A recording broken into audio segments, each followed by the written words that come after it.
이번 연구는 2024 울산 교직원 실태조사, 조사 결과를 말씀을 드리도록 하겠습니다. 본 연구는 이제 2년에 한 번씩 저희 울산교육정책연구소에서 진행이 되고 있는 연구이고, 제가 2022와 이제 연이어서 2024도 맡아서 이제 조사를 시작을 하였습니다. 책임 연구 제가였고, 이제 공동 연구는 저희 이제 2022에 함께 했던 이제 부경대학교의 하은나 박사가 함께 연구를 진행을 하였습니다. 조사 개요와 그다음에 교원 조사, 그다음에 지방 공무원이 사립학교 직원 조사, 그다음에 교육 공무직 직원 조사, 교육 전문직 조사. 보시다시피 대상이 엄청 많습니다. 그리고 양도 엄청 많습니다. 그래서 저희 보고서가 사실 2022 때는 또 더더욱이나 욕심을 부려서 거의 그냥 부록 빼고 한 700페이지에 넘는 보고서였는데 너무 양이 방대하다라고 얘기돼서 이제 보고서 양은 한 400페이지로 줄이기는 하였습니다. 하지만 이제 대상이 좀 확대되었습니다. 나중에 이제 자세하게 조사에 관련된 설명을 드리겠지만 그러면서 이제 내용들이 많기 때문에 저에게 주어진 지금 이 20분 내에 모든 결과를 다 말씀드리기는 힘들고 이제 핵심적인 내용들을 말씀을 드리겠습니다. 그리고 이제 저희 여기 이제 아까 박상은 박사님께서 저희 연구에 심의를 해 주시고 계시기 때문에 요 연구도 지금 이제 마무리 중에 있지만 또 좋은 의견들 주시면은 요 부분도 사실 이제 수정 보완될 수 있는 부분이 있다라고 말씀을 드립니다. 이제 실태조사 개요를 말씀을 드리면 우선 실태조사의 시작은 언제나 그렇듯이 효과적인 정책을 만들기 위해서이고 교직원을 대상으로 하였기 때문에 교직원 정책을 수립하고 운영하기 위한 체계적이고 객관적인 그런 기초 데이터를 마련하기 위해서 이제 조사가 시작이 되어서 2020부터 시작해서 그 다음에 올해 2024로 연구가 진행이 되었습니다. 조사 내용은 이제 각 대상도 많지만 내용도 많습니다. 그래서 이제 차원을 개인 차원, 조직 차원, 정책 차원으로 나눠서 거기에 관련된 여러 영역 요인들의 이제 문항들을 구성을 해서 연구를 진행을 하였고, 그리고 사실 문항이 엄청 많아서 이제 이 연구에 참여해 주신 분들이 되게 힘드셨을 겁니다. 알지만 또 연구자 욕심에서 또 문항을 줄이지 못하고 문항을 좀 많이 하긴 하였지만 나중에 참여율을 보시면 알겠지만 생각보다 많은 또 참여율이 있어서 그래도 좀 다행이다라고 생각은 하고 있습니다. 그래서 이제 조사 방법은 저희 본조사는 5월 22일부터 31일까지 10일간 진행이 되었고 온라인으로 실시가 되었고 조사 대상은 사실 2022 때는 교육 공무직이 포함이 돼서 연구가 진행이 되었고 그때까지는 사실 학교에 계신 분들을 대상으로 연구를 진행을 하였습니다. 그래서 교원분들도 학교에 계신 분들, 그 다음에 지방공무원이 사립학교 직원분들도 이제 다 학교에 계신 분들, 그 다음에 공무직도 학교에 계신 분들을 이제 했는데 대상을 사실 교직원 정책이기 때문에 모든 이제 교직원들을 대상으로 하는 게 맞지 않겠냐라고 해서 이제 또 올해 욕심을 내서 조사 대상을 울산교육청의 전체 교직원으로 확대를 하면서 이제 학교에 계신 분들뿐만 아니라 교육청에 계신 분들까지 다 포함을 해서 연구를 진행을 하면서 사실 그 대상으로 봤을 때는 교육 전문직까지 포함을 해서 연구가 진행이 되었습니다.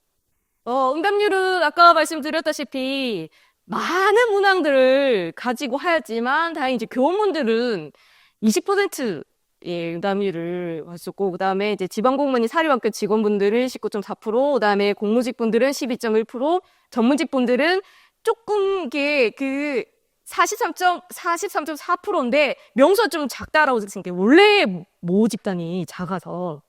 해서 많은 분들이 40% 넘는 분들이 참여를 해주셨습니다.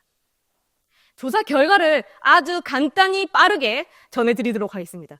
문항 내용은 개인 차원, 조직 차원, 조직 차원으로 여러 이제 아까 이렇게 요인별로 진행이 되었고, 우선 이제 수업에 적극적으로 참여한 학생 비중이 어느 정도 생각합니까? 라고 하는 게 2022 때도 결과가 있었고, 24 때도 있었는데, 비교를 하였을 때 눈에 띄게 낮아졌습니다. 이 2년 동안. 무슨 일이 있었는지는 잘 모르겠지만 2년 동안에 이렇게 확연히 떨어졌고 그 다음에 사기 및 열의에 있어서도 많이 떨어졌습니다. 이제 2년 동안에. 그리고 이제 이직을 고려하신 적이 있으십니까? 라고 하는 거에 2022 때 사실 조금 높긴 높았었거든요. 근데 2022 때 낮아졌다가 다시 2024 때 높아졌어요. 이제 요게 교권 침해 비율도 나중에 보시면 알겠지만은 2022 때 줄어들었다가 다시 늘어나는 이제 상황들이 발생을 하거든요. 그래서 저희가 이제 막 고민을 했습니다. 선생님들이 되게 힘들어지고 있는 상황이었는데 왜 2022 때 이렇게 뭔가 이렇게 약간 이랬을까라고 했을 때 이제 라고 하는 그런 부분들이 아이들을 조금 약간 덜 만나서 그런 것이 아닐까. 뭐 이런 이제 해석과 함께 이제 뭐 그거는 이제 그냥 이제 추후의 연구가 필요한 부분이지만 어쨌든 2022 때 떨어졌던 이직 고려 비율이 사실 2020으로 사실 회귀하는 그런 이제 상황들이 나타났습니다. 이직을 고려한 이유를 물어봤을 때 사실 학생 지도의 어려움이 역시나 뭐 매번 다 이제 가장 비율이 높았었고, 그 다음에 이제 급여 불만족의 비율은 줄어들었습니다. 그만큼 이제 학생 지도가 어렵고, 그 다음에 교권 침해가 올해 이제 처음 이제 들어갔었는데, 그게 이제 13.6%를 차지하면서, 이제 그 이전 퍼센테이지와 같이 따졌을 때 한 30% 넘는 정도가 학생 지도의 어려움과 교권 침해의 어떤 어려움으로 이제 이직을 고려를 했다라고 높은 비율을 보였다라고 볼 수 있습니다. 그 다음에 이제 조직 차원에서 살펴봤을 때, 그러면 이제 조직적으로는 어떠한 좀 변화가 있었냐라고 살펴봤을 때, 학급 내에 특별한 요구가 있는 학생들, 아까 다문화 학생들을 포함을 해서, 뭐, 지속적인 심리 상담이 필요한 아이들, 그 다음에 특수교육이 필요한 아이들, 그 다음에 기초학력 지원이 필요한 아이들, 영재교육이 필요한 아이들, 이렇게 특별한 어떤 요구가 있는 아이들을 이제 몇 명 정도가 있습니까? 라고 물어봤을 때, 우선 이제 2022 때는 물어봤더니 다문화, 특수교육, 그 다음에 이제 지속적인 상담 치료 필요한 학생, 이렇게 물어봤을 때, 이 아이들이 사실 더 상승했습니다, 2년도. 뿐만 아니라 기초학력 지원이 필요한 학생을 이제 올해 처음 물었었는데 사실 학급 내에 2명 이상의 기초학력 지원이 필요한 학생이 있다라고 나타나서 전반적으로 이 학교 맥락 상황에서 조직 차원에서 좀 이제 이런 특별한 요구가 있는 아이들이 많이 늘어나고 있다라고 하는 것들을 이제 볼 수 있었습니다. 그 다음에 이제 그럼 구성원 간의 그 내에서의 어떤 갈등 정도는 어떠합니까? 라고 했을 때, 이제 보시면 제일 높은 게 학생하고 학부모입니다. 그래서, 선생님들이 갈등을 느끼는 정도도 이제 다른 대상보다는 학생하고 학부모와 좀 이제 많은 이제 좀 어려움을 경험하고 계시구나라고 하는 것들을 알 수 있었습니다. 그 이제 정책 차원에서 이제 교육활동 보호라고 하는 부분이 되게 중요한 부분이고, 그러면서 이제 정책 차원에서 이제 교권 침해를 경험한 적이 있으십니까? 라고 했을 때, 2020 때부터 물었습니다. 네, 아까 말씀드렸다시피, 40%였다가 30% 줄었다가 다시 36.1% 다시 늘어났습니다. 그래서 이제 좀 그런 부분들이 다시 좀 이렇게 2020 때로 다시 좀 비율이 높아졌다라고 볼 수 있고, 근데 교권 침해의 이제 주체들을 물었을 때, 학생이 사실 비율이 더욱이나 늘었습니다. 그래서 이제 2020 때는 이제 침해 비율은 높았지만 사실 교권 침해 주체에서는 물론 학생의 비율이 높기는 하지만 외에도 이제 학부모가 30%대 이제 학생이 30%대였는데 2024 때는 40%대로 확 늘었습니다. 그래서 대부분의 교권 침해 주체에서 가장 많은 비율을 차지했던 거는 거의 80% 이상의 그런 이제 그 선생님들이 학생하고 학부모를 통해서 지금 이제 교권 침해를 당했다라는 응답률을 보이게 돼서 이게 선생님들이 이제 직접적으로 이렇게 만나고 있는 교육 주체들과 좀 이제 어려움들을 많이 경험하고 계신다라고 하는 것들을 읽을 수 있었습니다. 그다음에 교권 침해 유형에서는 역시나 이제 이 수업 및 업무 방해라고 하는 부분이 이제 높은 비율을 차지를 했는데, 그다음에 이제 좀 이렇게 지나친 간섭이라고 하는 부분도 좀 많기도 많았지만 이게 급속도로 늘어난 게 있습니다. 저희 명예훼손 및 모욕 부분이 비율이 그 2020, 2022때에 비해서 이게 확 늘어났어요. 뒤에 보면은 좀 더 이게 강도라고 하는 부분들이 좀 세지지 않았나라고 하는 부분들을 좀 읽을 수 있는 그런 부분이었습니다. 그래서 이제 재원들을 보시면 사실 저만의 통계 결과들이 좀 어렵다라고 하는 것들을 제가 이제 다 가지고 오긴 했지만 이 결과 외에 많은 조사들이 사실 전반적으로 선생님들은 힘들고 어렵다였습니다. 사실 특히나 학생과 학부모한테서 경험하는 어려움이라고 하는 것들을 많이 이제 그 결과에서 읽을 수 있었습니다. 그래서 그걸 위한 좀 이제 지원 이라고 하는 것들이 좀 필요하다라고 하는 것과, 그 다음에 이제 여기 결과에는 제시되지 않았지만, 이제 수업과 관련된 부분들이 강의식 수업이 사실 줄어들었다고 다시 좀 늘어나고, 네, 그런 부분들이 좀 있었습니다. 그래서 좀 그런 부분들에 대한 지원이라고 하는 것들이 좀 필요하고, 이제 그 다음에 전문성 개발에 있어서도 이제 개발 활동에 있어서 좀 이렇게 다양성이라고 하는 것들이 좀 요구가 있어서 그런 결과들을 이제 살펴볼 수 있었고, 그 다음에 아까 이제 뭐 사계민 열의를 대표적으로 보여드렸지만, 그 외에도 여러 가지 심리적인 특성에서, 심리 정서의 특성에서 좀 어려움들이 많이 나타났습니다. 그래서 그런 것들을 좀 지원하는 거, 좀 더 이제 그런 사기를 좀 북돋을 수 있는 그런 인파워먼트 할 수 있는 그런 방안들을 좀 강화하고 확대할 필요가 있다라고 하는 그런 이제 제언점들을 도출할 수 있었습니다. 그 다음에 이제 지방 공무원이 사립학교 직원 이제 조사 결과를 말씀드리겠습니다.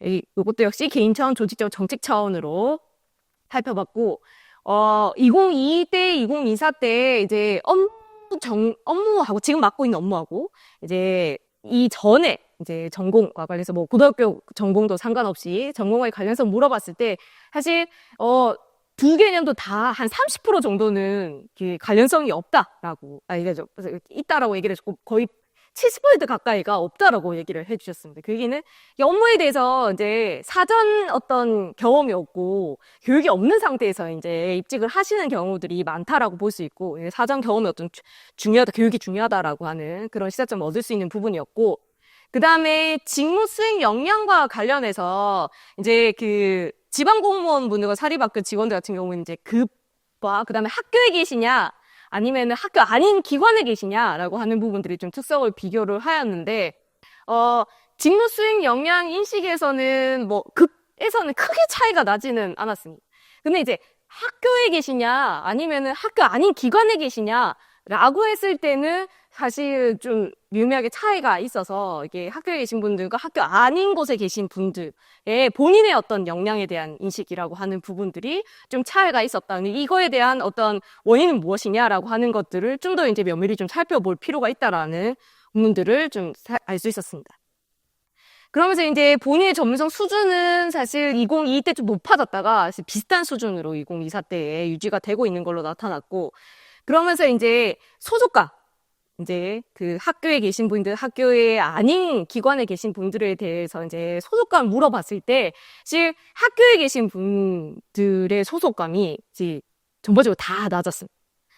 뭐 이제 학교 기관에 계신 분들보다 이렇게 좀 낮아서 이런 부분들하고 또 이제 앞에 역량하고 이런 부분들에서 이제 학교와 학교 외에 계신 분들의 특성이 많이 차이가 나고 있구나라고 하는 것들을 여기서도 확인을 할 수 있었고, 그다음에 조직 차원에서 봤을 때에 이제 업무 자율성이라든지, 그다음에 업무라고 하는 부분들은 사실 업무량이라든지 이런 부분들은 학교 외의 기관에 계신 분들이 적었습니다. 그리고 이제 그 학교에 계신 분들이 전체 업무가 많다라고 얘기를 해주셨고, 그다음에 업무 자율성도 좀 더 많다라고 얘기를 해주셨습니다. 이제 정책 차원에서 이제 인권 침해 경험은 2022 때보다 조금 늘어났습니다. 이분들도 마찬가지 인권 침해를 당했다라고 하는 부분들이. 그럼에도 불구하고 어떤 조치를 취했냐라고 했을 때 묵인 또는 조치하지 않았다라고 하는 비율이 거의 60%를 또 늘어났습니다. 그래서 많은 경우에 당했지만 거의 이제 과반 넘는 이제 분들이 조치를 취하지 않고 그냥 이제 있었다라고 얘기를 해주셨습니다. 인권 침해 주체에서는 사실 조금 이제 이 대상이 좀 달라지긴 하였지만, 그리고 2022 때는 학교에 계신 분들을 대상으로 하였지만, 이제 관리자가 주를 이뤘지만, 2024 때에서 학교하고 학교 외 기관하고 주체를 살펴봤을 때, 이제 그 부서장, 뭐 기관장, 중간 관리자의 비율이 뭐 적지는 않았습니다.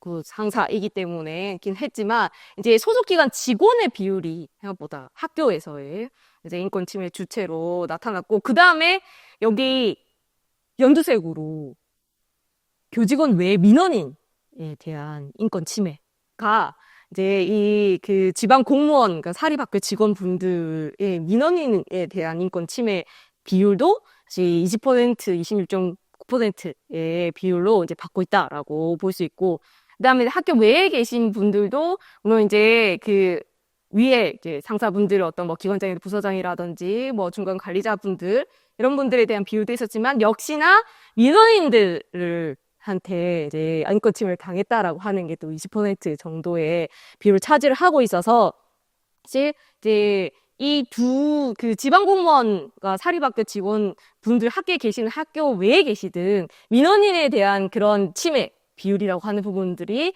좀 이게 높아졌다라고 볼 수 있습니다.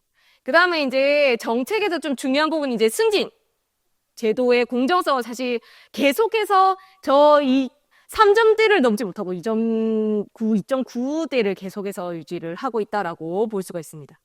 여기에 대한 이제 대언으로 아까 이제 보셨다시피 이 직전에 전공하고 업무 관련성이 지금 이제 좀 적기 때문에 그런 것들 좀 고려를 해서 저경력 직원을 위해서 여러 가지 지금 이제 정책적으로 지원을 하고 있긴 하지만 그런 부분을 좀 확대해서 신규 직원들을 대상으로는 교육들을 많이 하고 있기 때문에 그런 것들 좀 더 확대해서 이제 좀 저경력 직원 전체를 좀 대상으로 한 그런 이제 지원 부분을 좀 강화할 필요가 있다라고 하는 부분과 그다음에 이제 아까 학교와 학교 외에 계신 분들의 좀 특성, 특히 이제 역량과 관련해서 좀 이제 특성들이 좀 나타났었는데 그런 부분들 좀 이제 학교에 계신 분들에 대한 역량이라고 하는 부분들을 좀 인파먼트 할 수 있는 부분들, 그다음에 이제 업무량에 대한 인식이 사실 많다라고 그분들이 학교에 계신 분들이 인식을 많이 하고 계시기 때문에 그런 조정, 그다음에 이제 소속감에서도 아까 좀 차이가 많이 있었습니다. 그래서 학교에 계신 이 지방 공무원과 사립학교 직원분들의 어떤 이런 학교 내에서의 어떤 그 직무와 관련된 부분들을 좀 관심을 가질 필요가 있다라고 볼 수 있고, 그 다음에 아까 보셨다시피 민원인 대응을 위한 인권 보호 시스템을 보완을 할 필요가 있다라고 볼 수가 있습니다. 그 다음에 이제 교육 공무직 조사 결과를 말씀드리겠습니다. 역시나 이렇게 차원을 나눠서 살펴보았고, 업무 수행 역량 인식에 있어서 이제 공무직은 워낙 직종이 다양합니다. 그래서 직종이 다해서 그 직종을 좀 이제 나눠가지고 살펴봤을 때 여기 교무행정 지원, 사무행정 지원 부분에서 본인의 직무 수행 역량이 좀 낮은 편이었습니다. 다른 직종에 비해서 이런 부분들을 좀 관심 있게 볼 필요가 있고, 그 다음에 이제 그런 게 전문성을 좀 역량을 좀 지원해줄 수 있는 연수와 교육 훈련이라고 하는 부분이 되게 중요한데 그런 부분에서 사실 2022 때도 그렇고 2024 때도 그렇고 이제 훈련이 다양하지 않다라고 하는 부분들이 비율이 좀 높게 나타나는데 사실 비율이 좀 줄어들어서 좀 이제 그런 부분이 좀 줄긴 하였지만 그래도 여전히 이런 다양한 직종들을 수용하기 위한 그런 연수나 교육 훈련이라고 하는 부분들이 좀 더 이제 요구가 된다라고 볼 수 있습니다. 그 다음에 이제 근로 조건별 만족도로 살펴봤을 때 전반적으로 좀 높아지기는 하였습니다. 근데 이제 직종 간 비교를 살펴봤을 때 사실 복지사, 상담사, 인사, 심의사 같은 경우에는 전반적으로 다 근로 조건에 있어서 만족하지 못한 걸로 나타났고, 그 다음에 이제 영양사, 조리사 분들은 우리가 이제 잘 이렇게 많이 아시다시피 많이 이렇게 뉴스로 많이 접하시다시피 근무 환경이라고 하는 부분에서 많이 이제 힘들어하고 계신 부분들이 이제 반영이 돼서 좀 만족도가 낮은 걸로 나타났습니다. 정책 차원에서 이제 인권 침해 경험은 좀 줄었지만 묵인도는 조치하지 않으니 50% 가까이 여전히 유지가 되고 있는 걸로 나타났습니다. 그 주체 같은 경우에는 이제 누가 이제 많이 하냐라고 했을 때에 학교 교직원의 비율이 좀 높게 나타났습니다. 좀 약간 좀 경험하시는 부분들이 좀 다르다라고 볼 수 있고, 유역은 여기 보시면은 이제 부당한 대우 부분이 좀 비율이 높게 나타났습니다. 그래서 교육청과 학교의 인권보호 노력들은 어떠하냐라고 했을 때, 사실 피해자들은, 네, 피해를 받았다라고 응답하신 분들은 사실 좀 이렇게 높아졌고, 사실 그 전체를 대상으로 어떻게 좀 보호를 좀 해주고 있는 것 같냐라고 했는데, 높아진 부분들은 사실 교육청이 이런 부분에 위해서 좀 노력은 하고 있고, 그런 부분들을 어느 정도는 보호하고 있다라고 인식이 조금은 높아지긴 하였지만, 그럼에도 불구하고 많은 부분들이 좀 부족하다라고 볼 수가 있습니다. 그래서 재연을 보시면, 아까 이제 요 결과에는 제시되지 않았지만, 이분들이 내적 동기가 높으신 비율이 높았습니다. 그래서 이제 그런 것들을 좀 이제 직무하고 좀 연관될 수 있도록, 그런 좀 안정성이나 자긍심을 좀 느낄 수 있도록, 그런 이제 좀 지원 방안들이 필요하고, 그 다음에 이제 직종별 특수성을 좀 고려를 한 그런 지원 방안들, 그 다음에 마찬가지로 인권보호 시스템이 좀 강화될 필요가 있다라고 볼 수 있습니다. 이제 드디어 마지막 대망의 교육 전문직 결과를 말씀드리겠습니다. 저 교육 전문직은 사실 올해 처음 대상에 포함되었고, 교육 전문 직원들의 이제 문화 내용도 마찬가지 이렇게 구성이 되었습니다. 직무 역량으로 봤을 때에 전체적인 평균이 4.42였는데, 낮은 부분이 있었습니다. 평균보다 낮은 게, 여기 지금 이렇게 저기 작은 그래프인데 정책 이해, 개발, 그다음에 관련된 부분이 사실 평균보다 지금 낮은 걸로, 집행, 이 부분이 좀 낮은 걸로 나타나고, 그다음에 교육 연구 수행, 이 평균보다 낮은 걸로 나타났어요. 어떻게 보면 연구와 그다음에 정책과 관련돼서 개발하고 수행하고 집행하고 이런 부분들이 사실 생각할 때 상대적으로 이제 교육 전문직 분들이 좀 나 영향이 좀 부족하다라고 얘기를 해 주셨습니다. 전문성 개발 역량에서 살펴봤을 때도 필요하다라고 하는 부분이 사실 조직 운영 리더십, 그 다음에 보시면 이제 정책 기획 집행이라고 하는 부분이 필요하다고 여기시는 부분하고 연결될 수 있는 결과이지 않나라는 생각이 듭니다. 그 다음에 이제 그 직무 만족도를 살펴봤을 때에 이 교직 전반에 대해서는 만족하셨는데 그거에 비해서 전문직에 대한 만족도는 좀 낮으셨습니다. 그리고 이제 본청하고 지원청을 좀 나눠서 살펴봤을 때에 사실 본청의 만족도가 상당히 낮았습니다. 네, 지원청 직속기관보다. 그래서 이제 그런 부분들이 나중에 이제 여러 이제 조사 결과에서는 이유들을 조금 이제 살펴볼 수 있긴 하지만 이제 만족도가 낮았고 그런 부분들을 좀 이제 대표할 수 있는 결과 중에 하나가 업무량이 본청에 계신 분들 전체적인 업무와 담당 업무가 이제 그 지원청이나 직속 기관에 계신 분들보다 많다라고 인식을 하셨고 실질적으로 업무 시간도 기셨습니다. 그래서 그런 부분들이 또 이제 영향이 있지 않나라고 볼 수가 있습니다. 그 다음에 이제 민주적 조직 문화, 협업, 의사소통을 봤을 때도 본청에 계신 분들은 이 조직이 이게 지원처가 직속기관에 계신 분보다 이게 민주적이지 못하다라고 인식을 하셨고, 그 다음에 협업과 의사소통도 좀 잘 되지 않는다라고 얘기를 하셨고, 특히나 부서 간 협업이 잘 되지 않는다라고 얘기를 해주셨습니다. 그래서 이런 부분들이 또 영향을 받아서 만족도가 좀 연결될 수 있는 부분이지 않나라는 생각이 듭니다. 그 다음에 구성원 간의 갈등도 이제 이 지원청과 본청이 조금 다른 특성들을 좀 보이는 그런 이제 점들이 있었는데 어쨌든 전체적으로 봤을 때는 다른 측면과의 좀 이렇게 그 갈등이라고 하는 것들을 좀 많이 느끼셨고 이제 지원청과 직속기관은 역시나 이제 좀 이게 그 다른 직렬과 많이 느끼셨는데 지금 본청 같은 경우에는 공무직과 함께 같은 직렬에 계신 분들하고도 갈등을 좀 많이 느끼신다. 앞서 협업이 좀 잘 되지 않으신다라고 하는 것과 또 좀 연결될 수 있는 부분이지 않나라는 생각이 듭니다. 정책 차원에서는 이제 교권이 어느 정도 보호되고 있냐, 또 본인의 어떤 인권이 어느 정도 보호되고 있는 것 같냐라고 하는 것들을 물었을 때 사실 교육청이 교권 보호를 어느 정도 하고 있냐라고 하는 건 3점대인데 사실 이제 인권과 관련해서 교육 전문직 인권과 관련해서는 어느 정도 보호하고 있는 것 같냐라고 했을 때는 그것보다는 조금 낮게 하고 있어서 이런 부분들이 앞서 사실 그 직원분들, 공무직 분들과 마찬가지로 이런 인권 보호 시스템이라고 하는 것들이 좀 필요로 하지 않나라고 하는 것들을 살펴볼 수 있습니다. 그래서 제어는 그래서 이제 이런 좀 고유 역량이라고 할 수 있는 게 사실 정책을 개발하고 연구하고 하시는 분이기 때문에 그런 것들을 좀 이제 중점적으로 개발하는 그런 지원 방안들이 필요하고 그 다음에 아까 본청분들이 좀 힘들어 하셨습니다. 이제 그런 업무량이나 이런 것들에 대해서 그런 것들을 좀 개선을 하거나 아니면 문화나 이런 부분도 좀 개선하는 노력이 필요하고 그 다음에 아까 이제 업무량이나 이런 것들은 사실 이제 그 업무를 조정하는 그런 것들이 여러 이제 저희 연구도 지금 진행이 됐었지만 그런 부분들을 좀 이제 적극적으로 할 필요가 있지 않나라는 생각이 듭니다. 많은 방대한 내용이지만 이렇게 짧게 저의 이 실태조사 결과를 발표를 마치도록 하겠습니다. 감사합니다.